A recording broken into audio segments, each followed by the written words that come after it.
think the fight on one login and Gov Wallet and that kind of thing is to make it fully redundant for the people that don't want to use it, so that there's always an alternative route for things.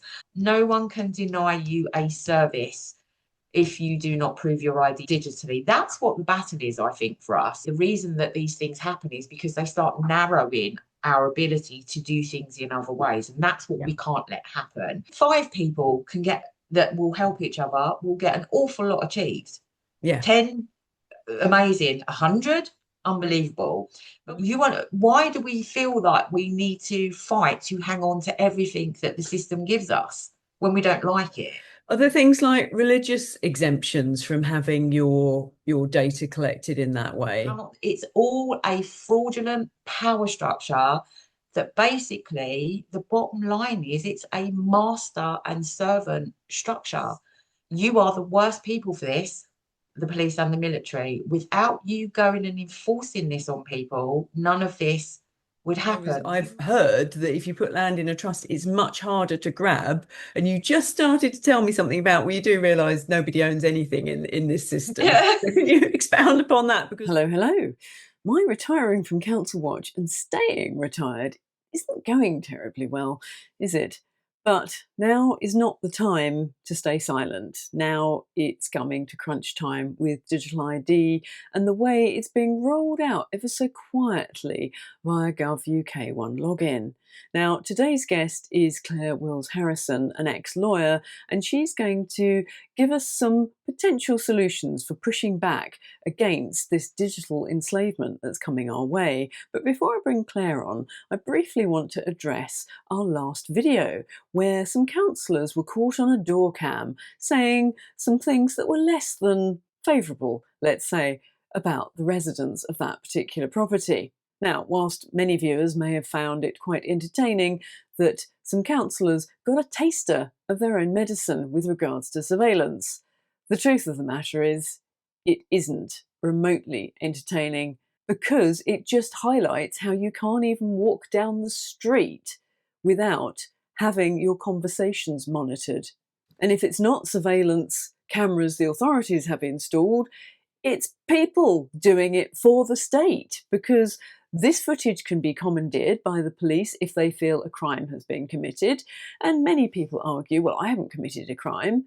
So are you sure you have never ever said something whilst walking down the street with friends and family that couldn't have you arrested? These days, you can end up inside for correctly stating somebody's biology with regards to their sex. And what will the laws of the future be with what you can and can't say? This is where we are at. It is impossible to have a private conversation these days. And these things certainly don't help. I know people who were sitting on a beach, not on their phones, they just had their phones nearby, discussing an obscure marathon in a little village in Ireland. And when they next went onto Facebook, all of them had adverts for this obscure Irish town. So we're being surveilled as it is 24/7. So all those of you with door cams are helping this surveillance state get even worse. So with the technology that's already here and already developed, that's being gradually rolled out, it is conceivable that you could be walking down the street saying something derogatory, perhaps about our Prime Minister or whoever, and by the time you get to the shops, AI has gone through that conversation, deemed what you have said to be offensive, and you suddenly find that your credit card doesn't work. And then, by the time you trot home empty-handed, there's a police van sitting outside your house. That is the potential. That is baked in to all of this digital control system, which is being unrolled in front of our very eyes. That is where this is heading. And anyone who doesn't believe they will go that far, welcome to planet Earth. You must have been born yesterday. This is exactly where it is headed. Are you getting this yet? They will have complete control over every single thing you do and say unless we put a stop to this. So that is what today's guest is going to talk to us about. But before I bring Clare on, I just want to read one small paragraph from a book that she suggests everybody reads, because this will give you a good frame and context for what you are about to hear. Principle versus law. To understand how evil controls people, it is necessary to understand the difference between principle and law. A principle is a truth that creates freedom. A law is a lie that creates slavery. Laws are artificial ideas created by evil men to restrict the thinking and understanding of people. Laws mask themselves in authority so that they can impersonate principles. When people mistake law for principle, their freedom is restricted. When people mistake truth for the ideas of authority, their abilities and their wisdom are diminished. This is the purpose of law. So, with that in mind, let's introduce you to today's guest. So, I'm joined today by Clare Wills-Harrison, who is an ex-lawyer who has a fantastic Substack called Conscientious Currency. And reading that and talking with Clare has given me, well, to be truthful, an education I didn't really want. And that is on the lovely digital ID. Now, we want this to be a show all about solutions, but we just need to do a quick catch up briefly to fill people in who haven't or aren't up to speed with exactly what's going on. Now, everyone on the planet, unless you've been living under a rock, knows about digital ID and everyone's pushing back and all the focus is on that. But on Clare's Substack, she has written about Gov UK One login and how that is the real infrastructure of digital ID. And it's already here now, and they plan to make it mandatory from 2027. So Clare, could you give us a brief rundown as to why you are so concerned over Gov UK One login? Hi, Rachel. Yeah, thanks for having me. I'll try my best. I will say that there's a couple of very, very good articles out there that will, if people want to read them, Ian Davis has got a good article. I think I've probably shared that on my Substack. But Gov One login is essentially this country's central digital ID platform. Okay, that's what it is. I've explained before that we all use digital ID already.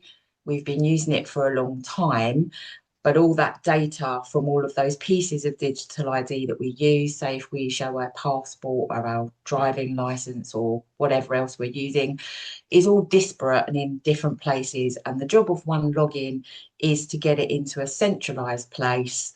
And then at the back end, if we call it that, that allows what we call interoperability, so that biometric data that's on your passport and on your driving license and on anything else, might even be your face from a facial recognition, it could end up being your fingerprint, is shared with corporate partners. And you just need to go and look at Gov One login's privacy notice that says, you know, who they might share it with to know that.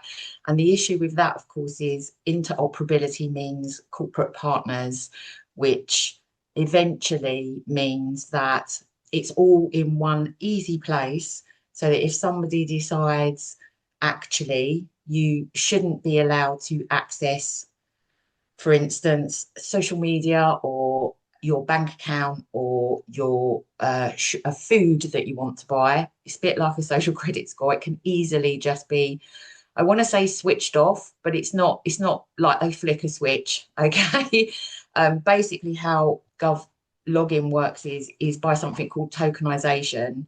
They give you an authentication token, which is made up of like encrypted numbers, and that's, you share that with the vendor that you're using, and it will be that you will not be able to do if it's decided that you can't do it. So I just want to quickly interject. One thing I forgot to say when I was talking to Clare is if you have already signed up for Gov UK One login, not realising what it is, don't panic. It's not too late to withdraw your data. You can do a DSAR and you have a right to be forgotten.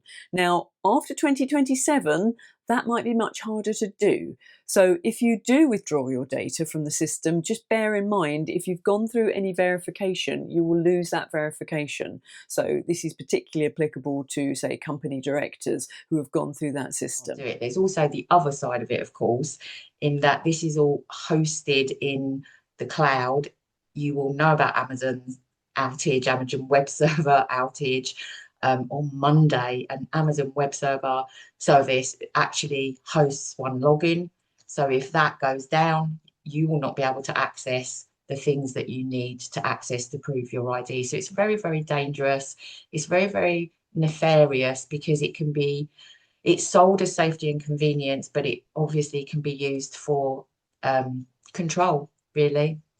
Have you come across any documents that, I mean, they've already spoken about linking things to carbon credits and NatWest. I've seen lots of screenshots of how they're doing that now. But have you come across it? And Keir Starmer was also talking about having brick card or digital ID linked to your bank account. So they're sort of skirting around the edges and hinting at it. But have you seen any documentation that says the levels of control, or is this from other things that you've read, like the UN 17 sustainable goals and that kind of stuff?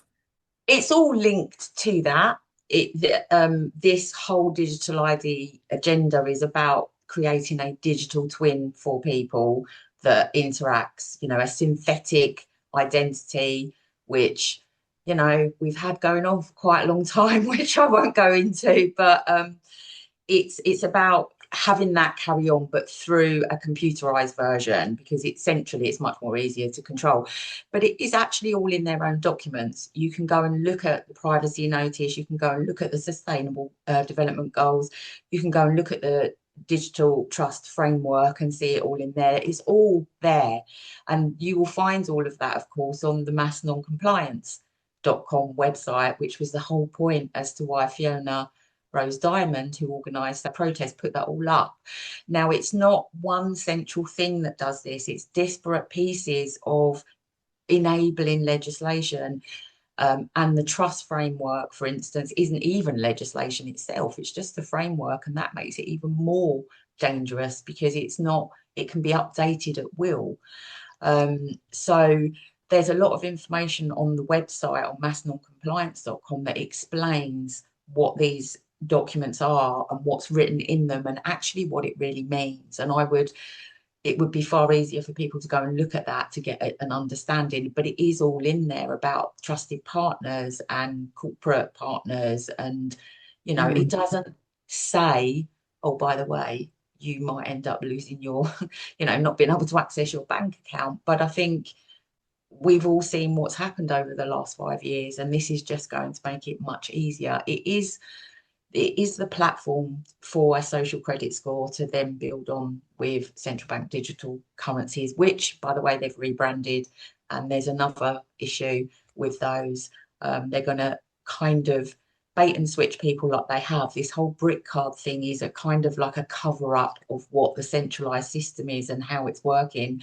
And they're going to do the same with CBDCs because it's a branding disaster. They're not going to touch the name CBDCs. They're going to call it tokenized deposits or something like that. And there was an article that came out earlier in the week, actually on the day that I think he announced the brick card. There was some information about this, and a guy called Miles Harris has covered that. You can find him on YouTube. It's very useful for people to go and watch that. That was my next thing, that the way this really comes together is when we've got a digital currency. And then I come across his video that I watched that you shared, and it's like, oh, that's already here as well. The top 6 banks are already tokenizing our existing currency. And for people that aren't familiar with crypto and how it works, this isn't entirely accurate, but the closest I can describe it to is they have something called stable coins. So when the other coins like Bitcoin are fluctuating, if you've made some profits, you take it out, pop it on a stable coin, which tracks either the US dollar or whichever currency stable coin you put it into. Now they're doing a regulated stablecoin tokenization of our sterling. So we've already got this fake money that's not backed by anything with fractional reserve banking, and then they've made it into a token as well. And the thing with tokens is something called smart contracts, where it's all programmable. So the contract will decide if, say, for example, Claire here has been out buying too much meat or petrol for a car. they will decide, no, you've had too much this week, and they can cut you off in real time. Whereas with our current financial system, although it is digitalized, the banks, they reconcile at the end of each day, don't they? Who's done what? But this happens in real time. So if you're on the government naughty step, that's it. Boof, over. You can't go shopping. So just one quick thing I'll say is that after Saturday's demo, we went and had lunch in a pub near Westminster, and there was a table of young people next to us, 6 of them. And just as we were getting ready to leave, we overheard them saying, "What is all that? What are they demonstrating? What's all that?" And one of them said, "Oh, it's digital ID." And the young man next to me said, "Oh, I don't see a problem with that." So I sort of nudged Karina and said, "Have you got any more leaflets?" And she said, "Yeah, I've got one left." Okay, so I got up, put my coat on, went over to them and said, "Could I leave you with this, please? It's all about digital ID and how dangerous it is." And I knew as soon as I started talking, because I'm not used to speaking to people that aren't already aware of the dangers, I knew I didn't quite have it in me to articulate it in a couple of sentences, like just how dangerous this is. And all I was able to come up with was our current government is putting 12,000 people a year, they're arresting them for their social media tweets. Do you really want them to have this level of power over every single thing you do? And once government has control over things, it always creeps. They always get more and more control. And 2 of them were nodding, they were listening. 2 of them looked shocked that this middle-aged woman was accosting them in the first place. And 2 of them were trying to suppress a smirk and not doing it all well. But it's getting it across to people. The level of control they will have over your life is unimaginable. But the closest I've come up with is, if you've ever been locked out of an app or your bank account or anything, and you've got to verify yourself and you have to go through all those steps, it's annoying when it's one app that won't let you do something. Just imagine if getting locked out of something means absolutely everything. You can't use your phone, you can't use your computer, you can't use your bank account. That is the level of control that is coming in. So anyway, right, that's enough of the doom and gloom. The purpose of this is what pushback? What can we do? Where do we start, Claire? Well, that's a very big question. Mm-hmm. So a lot of pushback comes from doing the small things, Yeah. okay, first of all, rather than burying your head in the sand and thinking that there's nothing that you can do. So there's very small actions that people can take, and that's to start withdrawing themselves from the authentication that they're already going through. So if you're using fingerprints to sign on to banking apps, for instance, on your phone, or you're using a smartphone, you might want to think about stopping using a smartphone. You might want to get yourself a different phone. You might want to make sure that you don't use fingerprint sign-ons or face sign-ons. You don't want to be using things like Google Pay and Apple Pay and all of those kind of things. You want to be taking cash out every week and using that, because of course that's the other thing about stable coins. You won't be able to go and pay anything in cash.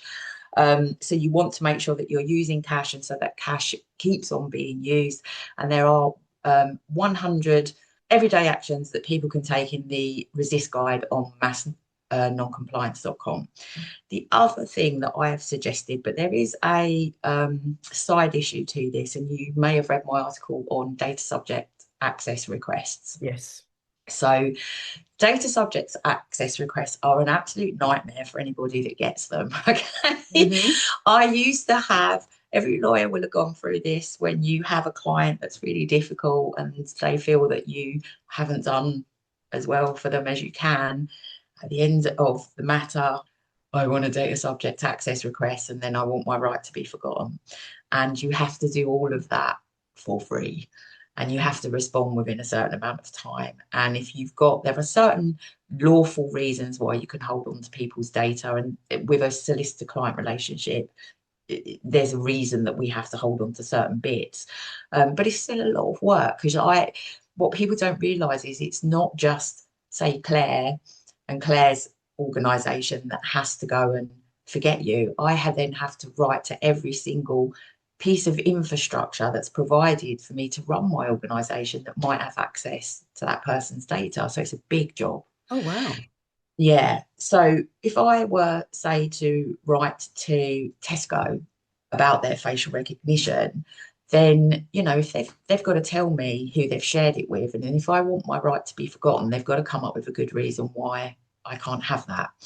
So it's the purpose of data subject access requests is, and I'm not suggesting everybody on the same day goes and does this. I'm saying that every time you go anywhere where you have to either authenticate yourself, or you know that there's live facial recording, as in the supermarkets, Tesco particularly are linked to, I think it's Pegasus, isn't it, the operation that it's called, where they provide it to the police, or CCTV, like happened to me on the train up to London to go to the protest on Saturday. Every time that you come into that, you should put a data subject access request in. Number one, just to see where all your data has gone. For a start, and what was the lawful reason for processing it, and if it was shared, was it with your permission, and if not, what lawful basis did they have? And the reason for this is that every data subject access request that goes in, I know how much work goes into it, and I put it in my article, you know, sort of 10,000 data subject access requests requires quite a heavy number of extra staff to process it. It costs these corporations a lot of time and a lot of money. Okay. But it's your way. It's perfectly legitimate for you to do that. You're entitled to know. Absolutely. And the more that this keeps happening to them, the more it's going to become more expensive to try and keep running these systems. Now, the reason that I want people to do it is that, you know, there's a lot of changes that have come through our law as regards data protection and the weakening of that for this reason. And I won't go into all the acts, but, you know, the Data Use and Access Act itself is a watering down of stuff to allow more sharing. But the process is the punishment for these people. We're turning it back round on them. I did do a template letter for live facial recognition and for one login on my Substack. I understand the email address that I provided for one login might not be working. So you can go and get the, you can get the, it might have been that I've put it in wrong, or all right, okay. I thought their systems are down already. No, they keep throwing the digital services department to under the umbrella of another department. Okay, nobody wants the hot potato. So it might be that you end up writing to a DSIT, DSIT. I'll do a little update on my Substack and say, look, if you can't get through on this email, try this email. You can do it by post. The drawback, of course, to doing a data subject access request, and this is where it gets really stupid. Don't you have to show them your face or something? Correct. You got to show them your ID sometimes so that they can identify you. Now, I don't want people to be put off from doing data subject access requests for that reason, because if they reply to you and say, well, you need to provide XYZ ID, you have a choice at that point not to provide that ID and not go through with that data subject access request. That's less of a thing, because I'd still want people to push on with it, because then you're into the realms of saying, listen, if you can identify me, say, from my club card number, if I used it in Tesco, or if you can identify me if I come in with my passport, there's absolutely zero reason for you to need me to give you some kind of face scan. And this is the principle of data minimization, which is enshrined in law and which everybody needs to know about. The barest minimum of data should be retained by, and it applies to government as well, by the way, the principle of data minimization.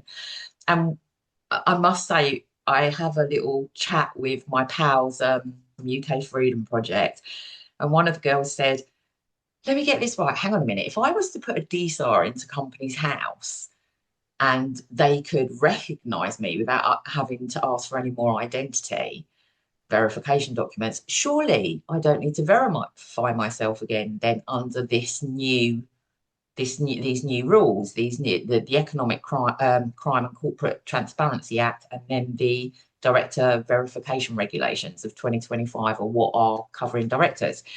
So she was like, why, surely if they can answer me with no more verification, they don't need me to do this. And I said, it's a good point, because what you're looking at here is proportionality. if you could already know who I am, why do you need to know me again? And of course, I went and looked at the law on this, and the way that they've written it is, well, no, because that's not the biometric, the digital way that we want to verify you.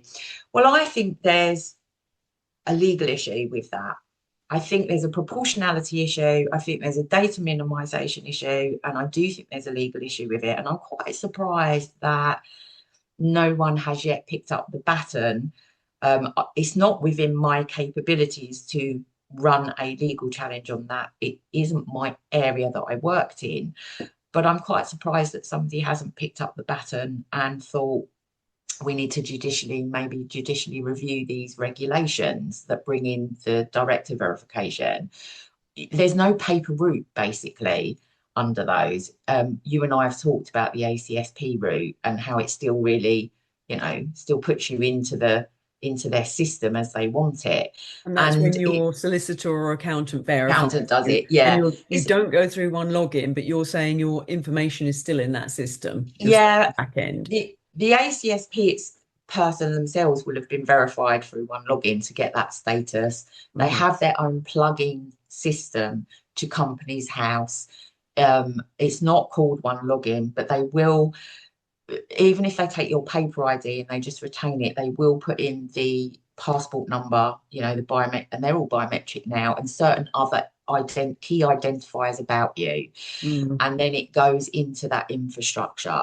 If you do deal with because not a lot of accountants or solicitors are ACSPs, because of the onerous, if you go and look what you have to do to be one, it's been made like this on purpose so that more people don't become ACSPs and everyone gets funneled through one login. It's so onerous that it says that it's got to be verification up to a certain standard. And so a lot of them will use this facial ID biometric through Yoti, who is a partner of one login. So, even if they do the paper side of it, your details still end up in the ecosystem, if you like. And I think it's just objectionable that if you are filing your confirmation statement, if you are filing your accounts, if you are paying your taxes, you are clearly not fraudulent. I know. Linked to that. Do you want my tax money or not? Yes or no? I think there's all of those issues there. But on the data subject access request, just be mindful that they could ask for ID. I'll do a follow-up article and say how I would deal with it if they asked. That might help people. And then, as I say, the other 100 actions, particularly all the small things that we can do to start withdrawing, and then at the same time overwhelming with these data subject access requests, because it becomes incredibly difficult for them to deal with and very, very expensive. And if they don't do it in a month, I think it is, they get fined as well, don't they? So you might end up with compensation. It might be worth your while. Yes. Yeah. So basically, the strategy is we all take a step back, withdraw as much data as we can, and then use their own system and their own rules and throw it right back at them and say, here you go. Yeah, just beware of the pitfalls in as I say, with doing the DSARs if they ask for ID. I mean, it is a joke because I said to one of them, so if you're going to ask me for my ID, I'm then going to do another DSAR about the ID that I've given you for my DSAR. So, here I am in person, and it's not always possible to go in person, but as I say, I'll do a follow-up article. But all those small things really make a difference. If you want to have a smartphone, which I don't recommend because they're part of the problem, then people really should think about just having a sandbox version of it. They don't really have anything else on there. They're using it, I don't know if they're using it for maps or they're using it for whatever. I'd prefer people didn't have them, that they went back to just talk and text phones.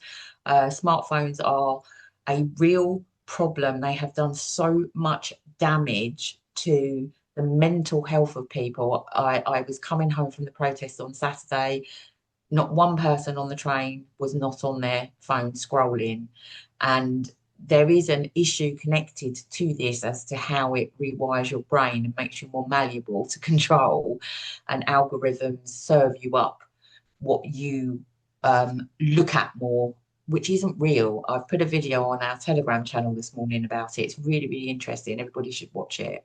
And the name of your channel is Lawyers of Light, I believe. It is, yeah. It's been going a long time. So, Yeah, yeah. it's a good one. But it's funny when you talk about the phone.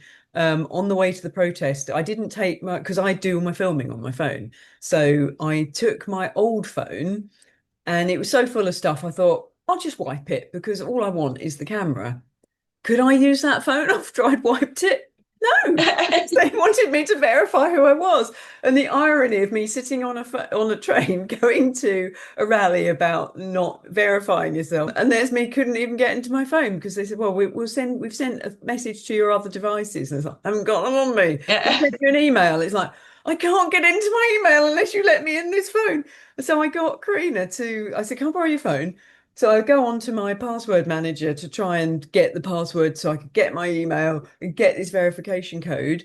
But because it was a phone, it wouldn't let me onto the website like it does on my computer. I had to install an app. And then it said, "We sent you a verification before you can use the app." And it was like, unbelievable. And So this is the issue, yeah. isn't it? Can you imagine?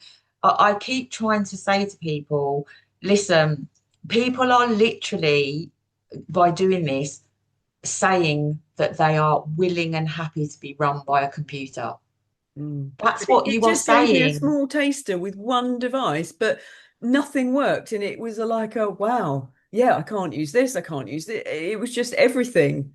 And, when you log into websites, the Authenticator app, and it's like, wow, you just one thing goes down and you're locked out of your life. I mean, it's Yeah, insane we've let it get this far and we know it's getting worse. So these pushing back is very important. So the pushback tools we have on our side at the moment are GDPR, but I have read that they want to make it so that they kind of either nullify it or some of the legislation kind of like washes over that. So we don't have a right to control our yeah. And this data. is the problem with the watering down that I'm talking about, Mm, under the Data Use and Access Act. It's all been done on purpose, but I still think that people should the reference into that act and make these other people tell you why it doesn't apply, because half of them don't even know what the law is. I mm, will tell you, even our government and the people don't know what the law is, because a lot of the new law conflicts with old law that's still on the statute books, and that's all just hushed up. mm. Just ignore that. And that's because law is a weapon. It's not about justice. It's about control. So I would still, at the moment, I would still go down, use all your GDPR arguments, make them tell you why it doesn't apply, because then they have to give you an explanation. And then you can go off and research that. It's not hard to. Mm. And you can always ring up the ICO, who are a bit of a joke in and of themselves as well. But they do have lots of information on there that might be useful to you. And what I would say to people is there's always a way to use their stuff against them. There's Mm. always a way to use their stuff against them. Now, this way might not be the correct way forever because they're watering down things, but then there'll be something else. Mm. There's equality issues arising with this whole digital thing under the Equality Act. There's definitely human rights issues on Yes. privacy. So, Is that you Article know, 8, the right to privacy yeah, and data protection is in that, isn't it? yeah, yeah. It's And interesting how everyone's talking about getting rid of the ECHR because of the other things that are in it. So, but at the moment, it can be used as quite a powerful tool. you potentially, and I think part of the problem, however, is with stuff like this that we know that this is a centralized agenda that doesn't come from our government. Okay, it comes from a broader power structure that's essentially not to us because we know, it's not hidden to us because we know, but to the kind of wider public that are perhaps unaware about a lot of things. They wouldn't have any idea if you mention sustainable development goals, if you mention World Economic Forum, if you mention Trilateral Commission, if you mentioned all these other things to them, and where there's a broader power structure and there's an agenda that needs to be followed, the law will just be twisted and verdicts will just be twisted. We have seen this over the past couple of years with international law. Okay. What really counts, and I'll be completely honest with you, is just enough people that say, I won't do it. Mm. Yes. Now, we get a lot of comments under the Council Watch videos about, we're a sovereign being and they serve us and blah, blah, blah. And yes, I agree. And people should know their standing. They should really get that these people are meant to be public servants. They are not meant to be our controllers and handlers. The power is with the people. But I've seen enough instances of people being carted off by the police yelling, I'm a living woman and I'm free. It's I could be yelling that to, all the way to prison and it will make absolutely no difference because unfortunately we are doing this to ourselves, as I think you talked about when you in your Doc Malik interview, that the worrying thing is it's not the people pulling the strings, it's the people that are allowing their strings to be pulled and carrying out all the police, all the councils, all the lawyers that are involved in prosecuting people and persecuting them with all these rules and regulations that they shouldn't be doing. We're doing it to ourselves, which is insane. I often get people quote the Magna Carta to me and the Bill of Rights and all of that stuff. And what you're talking about is using their sort of layer of legal ilk on top of what was a good system or should have been a good system had it not been perverted. Where do you stand with that sort of those sorts of arguments? Well, I'm a free person. Yeah, I don't contract. yeah, Good luck. yeah, yeah, Don't take that into their system. Okay, listen, I could unwind this to a really big degree because everybody needs to understand that any governance system is a power structure of power over.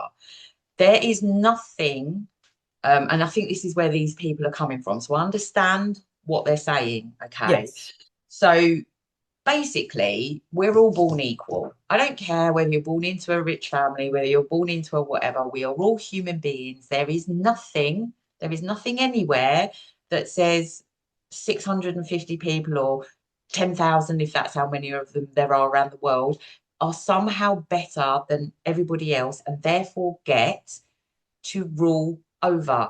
Okay. But this has been going on for thousands of years. That's how empires and kingdoms and all of that happened. It's a forceful structure.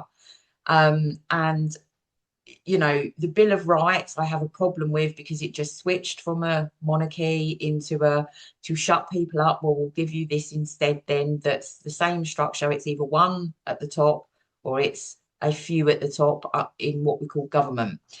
And it's all governments know that they're a power structure that are ruling by force, fraud, and tyranny. And when the people start to wake up to that, they have no option but to start ruling by overt tyranny. And that's what you're seeing. That's why you're seeing people getting hauled off to prison for free speech.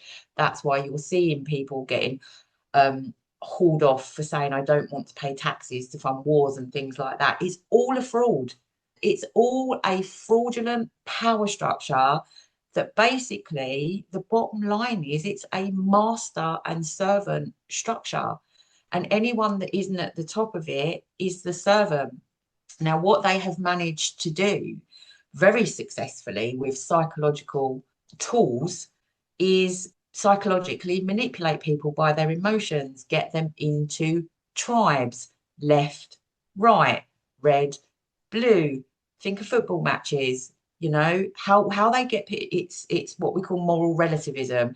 If my side is doing something horrible to the other side, then that's okay. But if this side that I'm not on is doing something horrible to me, it's not okay, even if it's the same horrible thing. So they've managed to get people into that mindset, which is why then we have so many people that will cheer on all the horrible things that are done if their side is doing it. And then they get really annoyed if it's happening when the other side's doing it. And this is what part of the problem is. And this is why I say it all comes back to us, because something's either wrong or it's not wrong. It doesn't matter which side is doing it. If it's wrong, it's wrong. Okay. They love to keep us in our sides because it allows us to be divided. It then allows us, then they'll see loads more narratives into it that and they'll wheel out talking heads that are paid to really polarize around certain issues on, you know, we can only need to look at immigration, you know, how they've split left and right on that, and they wheel out the worst people on each side to make it really bad. So that's why we all end up then doing this kind of rubbish to each other. And I'm going to be completely frank with you, police, you are the worst people for this, the police and the military. Without you going and enforcing this on people, none of this would happen. You must know that when you're rocking up to arrest somebody for a tweet on social media, that it isn't right. There isn't, in my opinion, you can't have speech offences because you cannot give offence. It can only be taken. Okay, it's a victimless crime as well to some degree, but the whole structure is built like that. And if people want to find out more about that, go and read or watch Lark and Rose. That will explain to everybody the system that we are in. It's very difficult because, of course, a lot of people are still in what I would call mind control over it. You know, they It's believe blind what is. faith in authorities, isn't it? Yeah, and that is like you. Have you ever watched or read Jones Plantation?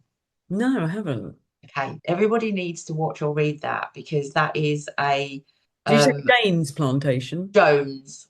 That's basically a story about slaves and not liking their slavery, and the master saying, well, if we give them the option to vote for somebody else to be their master, this person or this person, that's going to stop them revolting. It's that kind of Yes, I have theme come across that now you with it. mentioned. Okay. Yes. And that is what our governance structure is based on. It's based on servitude by the vast majority of people and a master relationship at the top. And all that we go through that keeps that system running is by them tribalizing us, polarizing us, dividing us, making us hate each other and cheer on the system, doing it to somebody that we think is on a different side. No, the boot is on everyone's neck. It's been Mm. shown to you. It doesn't matter which side gets into politics, which is just the front. It's doing it to all of us. Stop cheering your fellow human being having their rights taken and being enslaved further and further and further. So that's why it comes back to us. So one of the solutions to what is happening as well, apart from what we've talked about with digital ID, is that people have to go and look at Jones Plantation, Lark and Rose, psychological manipulation. Chase Hughes, that it was that I shared this morning, is an 11-minute video that says this is how they have done what they've done to us. I'll get you the name of the video because it's on the evil fusty smartphone that I don't use for anything else. It's called How They Broke Us All. Yeah. How They Broke Us All, and it's by Chase Hughes, and he's on YouTube. I've also got my own series on Substack called The Psychology of Tyranny. And I try to show people the core manipulation techniques that they will use. And we're actually seeing this playing out with digital ID, because one of the most favoured tools that they use is the carrot and the stick. Now, when you look at the company director side of this with digital ID, you can clearly see that they're using the stick method. Oh, it's now law. If you don't do it, you may, I'll come back to this whole wording, you may get a criminal offence. You may get a fine. You may get your company struck off, dissolved, and you may lose all the assets in it. Okay. So they're using the language of fear, because anyone that reads that is not going to see the word may. They're just going to see fine, criminal conviction, and losing all my assets in my company. They're not going to see the word may. Well, I did actually, and I was questioning it, going, well, you've either broken the law or you haven't. Well, why are they using may? Because it's they want you to do it based on the fear that they've put into you by what may happen, because most people will then start writing the script in their head. well, this will happen to me and that will happen to me, and I don't want this to happen to me, and I don't want to get in trouble, and I don't want this and I don't want that. And I always say to people, when you get to that stage and you're running on that, you've gone into that whole fight or flight, or the limbic brain, and you're running on emotions, this fear, take a step back and say, let's be honest with you. If I literally do not do this, tomorrow, are they going to do all of these things to me? No, of course they're not. They may start a process where they try to do those things to you, and then you need to decide how you're going to navigate through that. But it isn't if you don't do this, next day it happens. And I can only prove that to people by taking them back to COVID in 2020. COVID, you mustn't go out for a lot more than an hour. And if you do, you may, well, I went everywhere. I went and did what I wanted within the bounds of what I could, because everything was shut. But if I wanted to go for a 2-hour walk, or if I wanted to go and do whatever, I did. Most people didn't, because they were scared of the lurgy that they shouldn't have been scared of, because it was just ridiculous, and that's a whole nother story. But B, they were also scared by the language that was being used about what would happen to them if they broke the rules. I saw 6'3" builders putting their mask on to go into a shop because they were scared that they were going to get in trouble. And there was me walking around there, getting everybody, getting stared at by everybody. I didn't care, I just didn't care. So they use the language of fear. So that's the stick approach. And they make you think that these horrible things are going to happen straight away. And I will tell you as a lawyer, it don't happen straight away. It really doesn't. There is a process.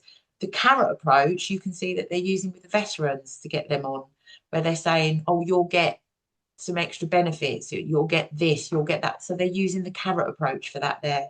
So I've tried to outline in my Substack the 12, what I call the 12 core techniques that they will use, so that people can try to recognize it in the language that is then rolled out by those trying to push things.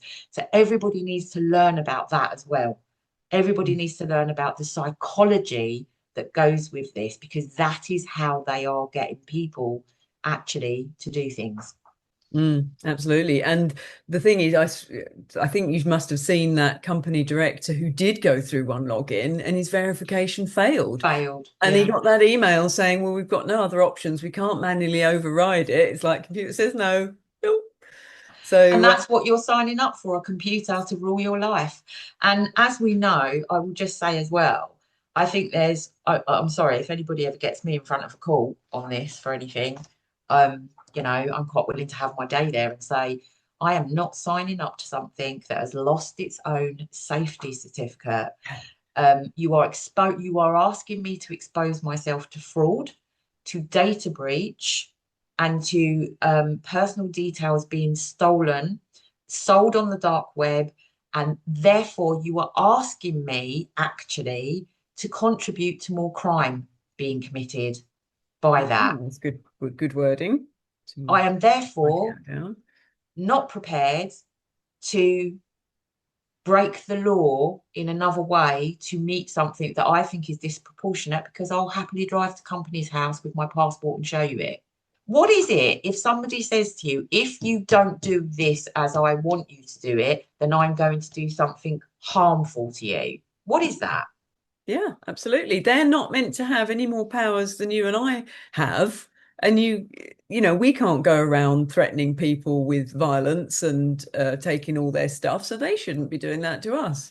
No, because it's no different than somebody coming up to you in the street and saying to you, stand and deliver. If you don't do this, then I'm going to do something awful to you. It is no different when a polyester suit sitting in a brick building does it to you. And this is what people need to get their head around. It's the same. Yeah. Now, we do have, I can't remember the legislation, but there was something in 2015 that says everybody has a right to a bank account.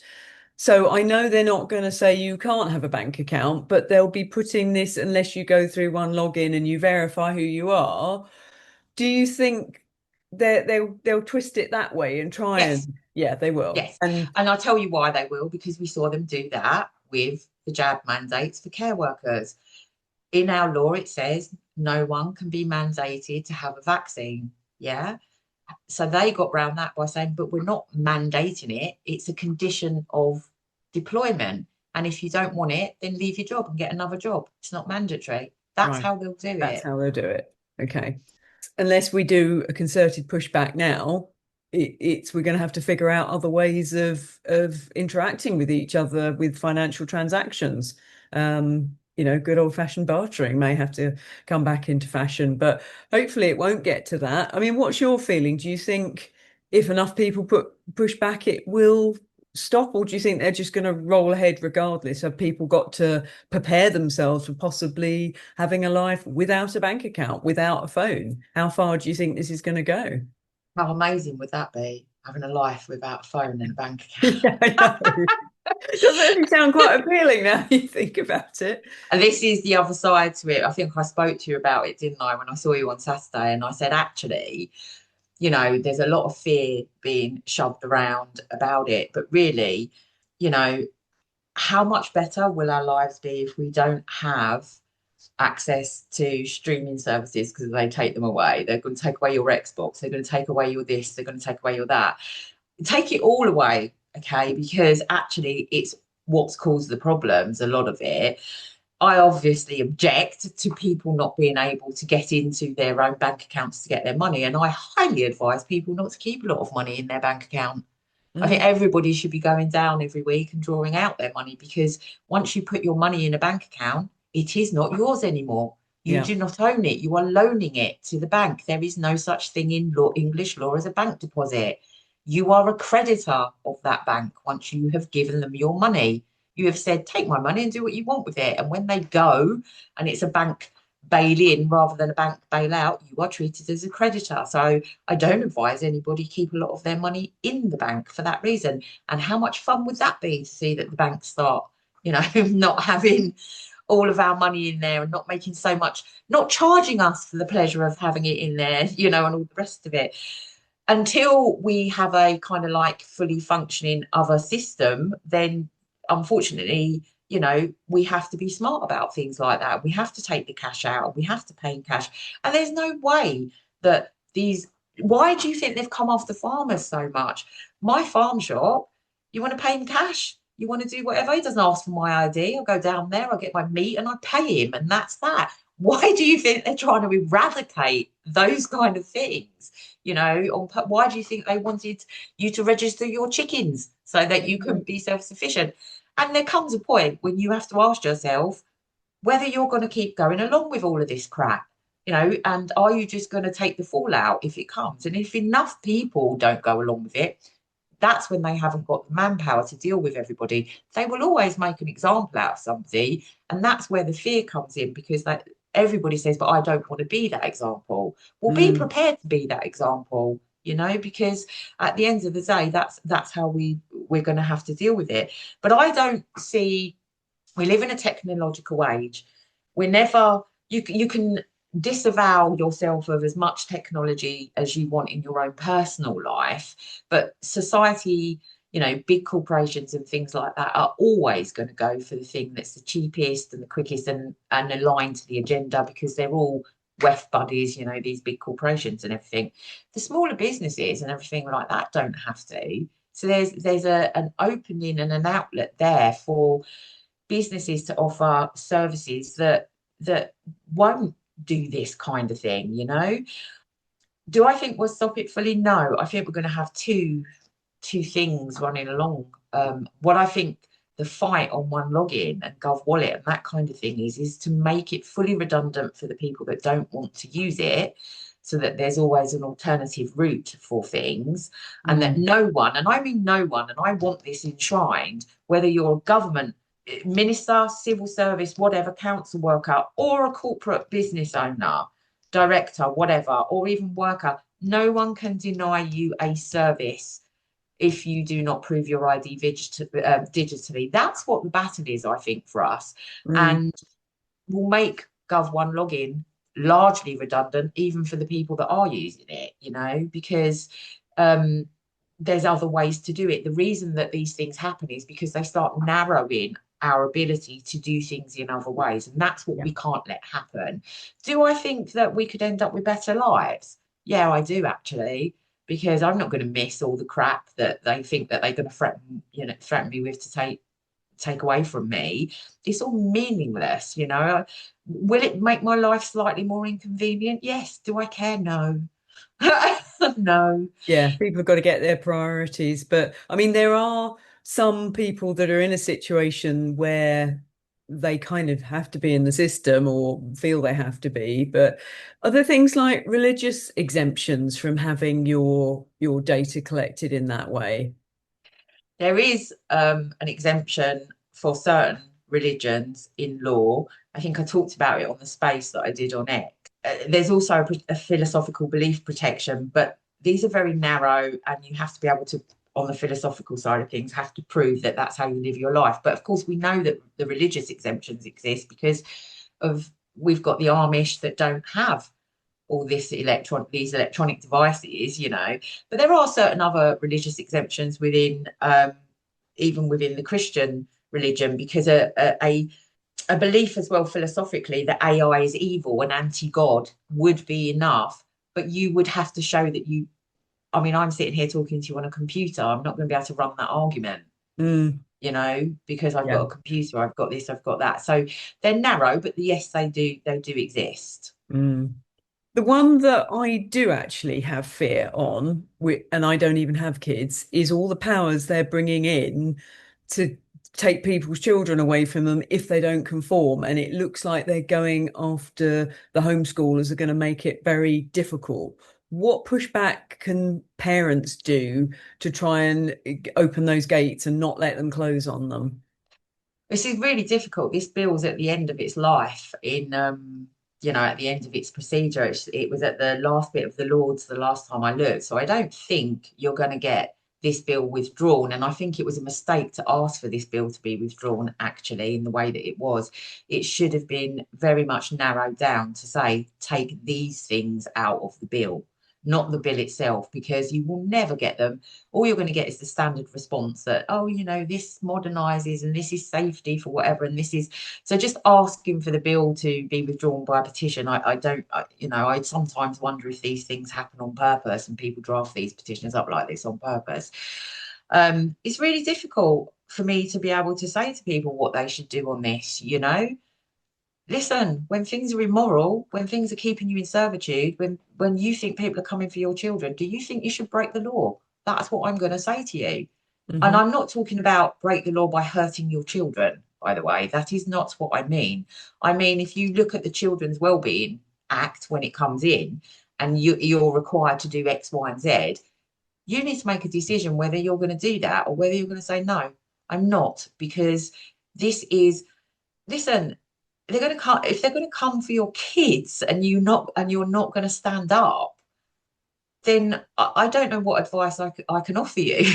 Mm. But have you got any ways they can stand up with that No, well, legislation? I haven't looked into that bill in great detail lately. When Hmm. it was on the table, I did a massive Substack thing about it, and I did Hmm. a couple of articles, and I did podcasts, and I did a lot of chat then.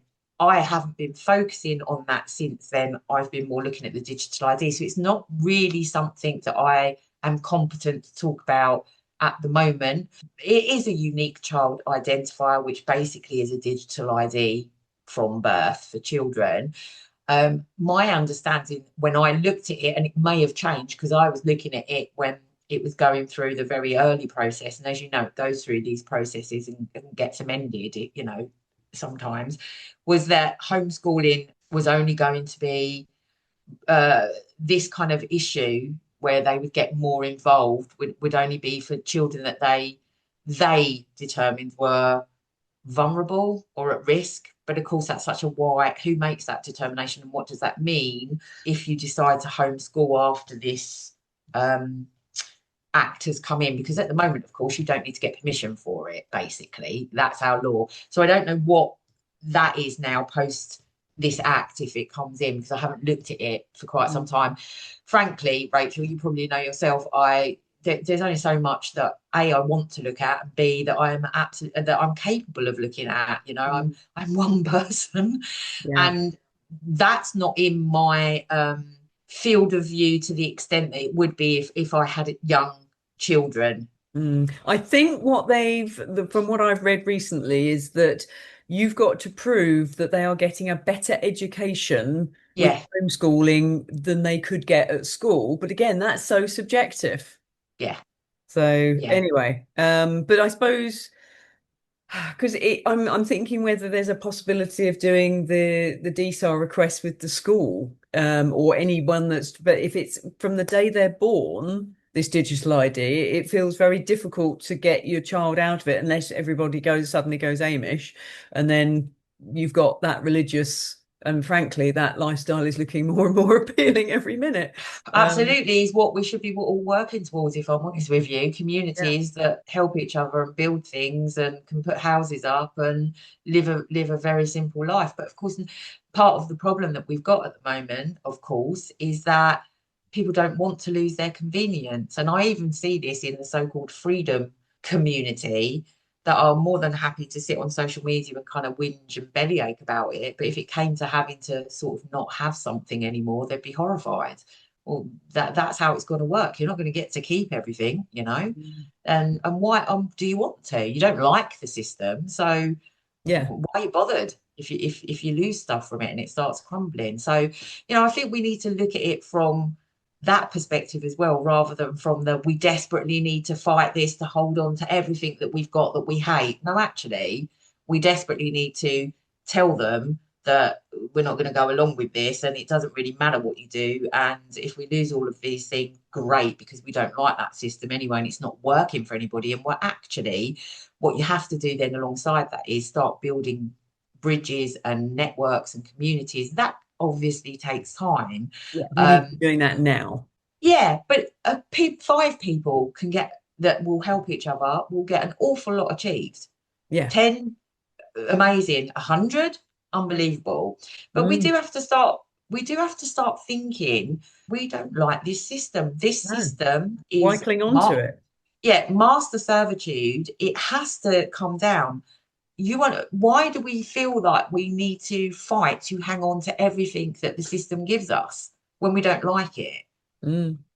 Well, as you know, I've been thinking, right, okay, they're coming for everything, bank account, etc. And even if you've got investments in commodities or whatever, you can't cash them out. So, okay, let's put what savings I have into some land. And you and I were just talking about trust, and the demo started. You never got to finish what you were saying, because I've heard that if you put land in a trust, it's much harder to grab. And you just started to tell me something about, well, you do realize nobody owns anything in this system. So can you expound upon that? Because I got a lot of comments saying, yeah, I'm going to get some land, and all of this. So people were really up for it and starting these alternative communities. So can you explain what you were going to say had the rally not started? Well, the first thing that I will say on the trust aspect of it is that anybody that tells you that trusts are not complicated is lying to you. Mm. It's not simple in this system. Okay, let me just caveat everything we're saying in this system. Okay, um, so if you were to buy a piece of land and I don't know how you're thinking about it, but let's just say it's a straightforward. You buy a piece of land and it's held by trustees Yeah. and it's on a trust that's I don't know what type of trust you're thinking about. If it's like a private trust that you would make, you're the settlor and it can only last for 125 years. So I don't know if you're thinking about like some kind of like charitable trust type thing because it's for Yeah, the that benefit. would That's do. different, you know. But let's just keep it at private trust for now. So in the perpetuity period is 125 years. Hmm. They have loads of taxation issues connected to them, Oh, okay, which I really? won't bore you with. And you're supposed to now register them on the trust registration service so that the Mm. government can do whatever. And if you So don't register them? you may get a £1,000 or a £5,000 fine and a criminal charge levied again. So charitable trusts are obviously different because you have objects within a charitable trust, and there's certain a framework that it's if it's for the benefit. There's straightforward things that are charitable, but there's wider things like educational benefits, like religious benefits, and all sorts of other things that you Mm. could get through as a charitable trust. Yeah, this And would then be they education. have different. they have different taxation things because charities get tax breaks, but then there's another procedure that you would have to go through. Everything's tied up If in I red do tape. it through that charities, I'm still being in their system because they'd still want me to verify. So I want to be completely out. So what options are that? Because I was thinking private members associate, but then someone said, no, you just want a private association. You don't want private members association because then you're still in their system. So my head is going, oh, I think a lot of people say a lot of things that they don't really understand, is what I'm okay. going to say to you. You know, it's always the man down the fish and chip shop that said to somebody else, and then people just don't understand the complexity around this particular issue. Having said all of that, I am not trying to say to you, don't do it, right? I am Mm. just in this system We've got to telling find the you way. Yeah, what's what the the best route? complexity is.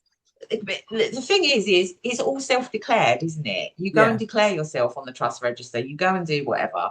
So, you know, people need to do what they need to do.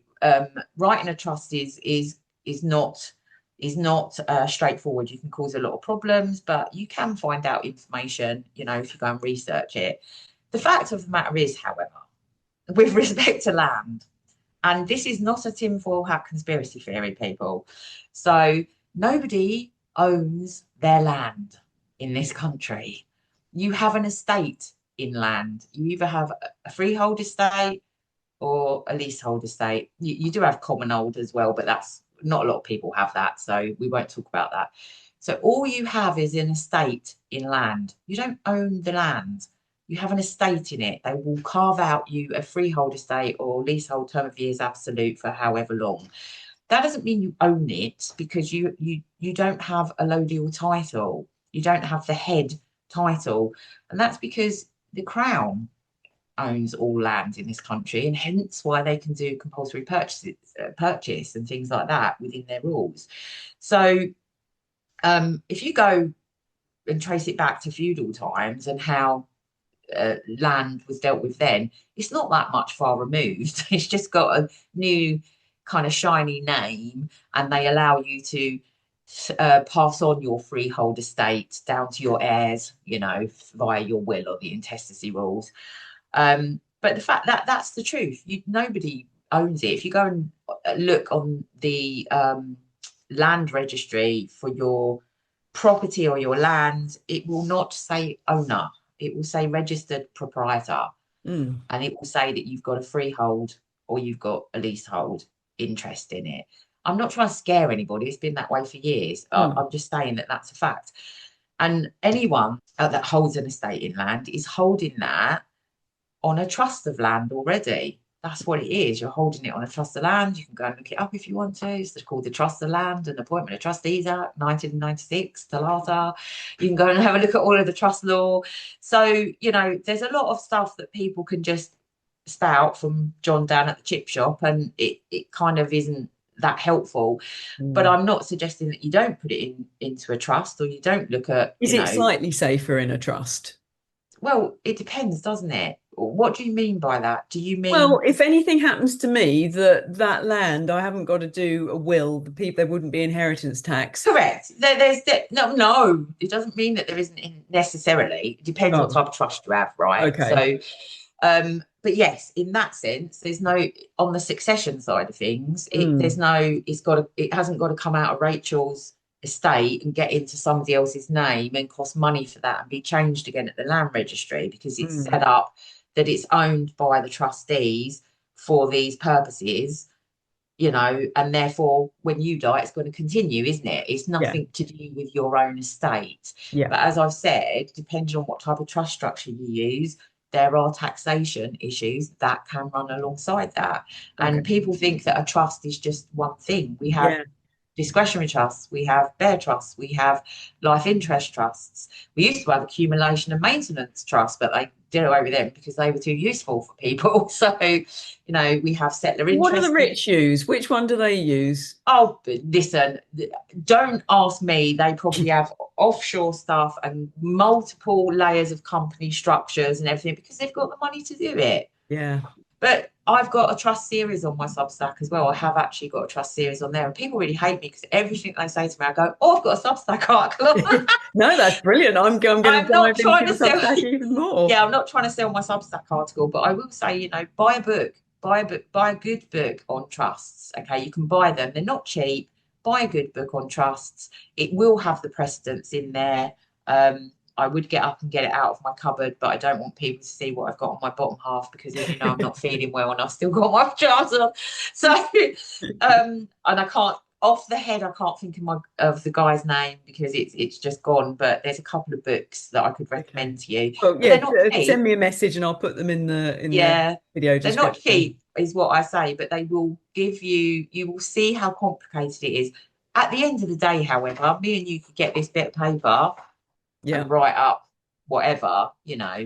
But it's all whatever you do, if you're doing it like that, it's all within their system still, isn't it? It's whether it's whether you're going to do it and not be in their system, and then be prepared to take any consequences that come from it. Yeah. Yeah, that's what I'll have to think about. But anyway, people can get hold of you at Conscientious Currency. Is that the bit that's where you put all of your So information? that's at the Substack. That's the name of That's the the Substack. Substack. Because originally I was just going to talk about the tax and the trusts and the finance and the sneaky little ways that you can do deeds of variation and things like that when somebody's died, because that's what I used to do for my job. And then it kind of, I realised, do you know what? I need to do legislation watch because there's some really horrible things coming. And then it kind of morphed into then like the psychology stuff. So it's a mishmash of everything on there, but that's what it's called on Substack. And then we've just got the Telegram channel just to share what I think is people might think it's being shared out of fear, but no, it's just to say, look, be aware about this. It doesn't have a lot of always solutions on there, but I do like put some tidbits on about like law and about, the strategy of like holding out lengthening out conversations to avoid a resolution, which is a strategy everybody should adopt. And there's a big post on my Telegram channel about that, which I will put into a Substack as well, because that's another tactic that everybody needs to learn how to use. Mm. Now, I know you're not practicing law anymore, but do Thank you God. offer, yeah, well, yeah, I know that was my question. Do you offer like a service if people just want to chat to you about it, or are you completely done with it? You just don't I want. will never touch it again because I feel like I need to do a lifetime of penance for ever working in a system that when you're out of it, I knew at the time it was not good, but now that I'm fully out of it, I can just see how much of a control structure it is and how weaponized it is and will continue to be, and how it's tied. I'm more interested in listening to people like Lark and Rose and Lysander Spooner, reading his stuff, and then reading other people's stuff that are aligned with that kind of thinking, because I think if people understand those things, that's what will change things, not the law. The law is Mm, just a control mechanism. So I don't offer any services, no. And okay. I it's a very regulated service as well. There's nothing to say that you can't offer advocacy for people and things like that, but you can't offer reserved legal activities anyway. You Mm. you will go straight to prison for that. But I just I don't miss it. I don't ever want to go back to it. Any bit of nugget information that I think actually this is a tactic that's used in law that will help people, or this bit of law, DSARs, might help people, I will always share. But I do not do any kind of one-to-one services or anything like that. Mm. Okay, fair enough. Well, thank you so much for your time today and all the good advice you've given. Is there any last thing you'd like to leave people with? I just want people not to come at the whole thing from fear. I just Mm. want them to remember that, this is not the first rodeo now. We went through it all in 2020. You know, we were told if you didn't do X, Y, Z, you could never rejoin society. And yet here we still are today because people pushed back. So it's not about coming at it from fear. It is, however, about knowing and navigating your way through it and making alternative arrangements and being smart about that, not from fear, but just so that you're prepared. And more than anything else, it's about treating each other right, from right moral perspective, from right relationship, to stop and what's happening and start to unwind how they use us against each other. We have got to stop that. And I just hope that, you know, people will reflect on their own behaviors. And please don't think that I am saying that I never do this, because we all do. We've all been stuck in it. I've looked back and think, oh my God, that is just the worst way to act. You know, let's start building communities. Let's start building right moral attitudes, right moral perspectives. Let's stop helping the system beat each of us down, and let's not be afraid, because together we really are strong. There are more than of us than there are of them. Absolutely, 100%. We've got to start feeding each other and not giving our funds to these corporations. It would be as simple as that. Can you imagine if everybody just dealt with each other directly and didn't go through corporations? Their system would collapse virtually overnight. Yeah. It's that simple. No. Yeah. Fabulous. Thank you so much for sharing your time and your knowledge. And I know you weren't feeling well, so we've That's all dragged right. you out of a sick bed. So thank you so much, Claire. You Not are a problem. a human being, and I really appreciate all the advice you've given us. Thank you, Rachel. It's nice to connect with you.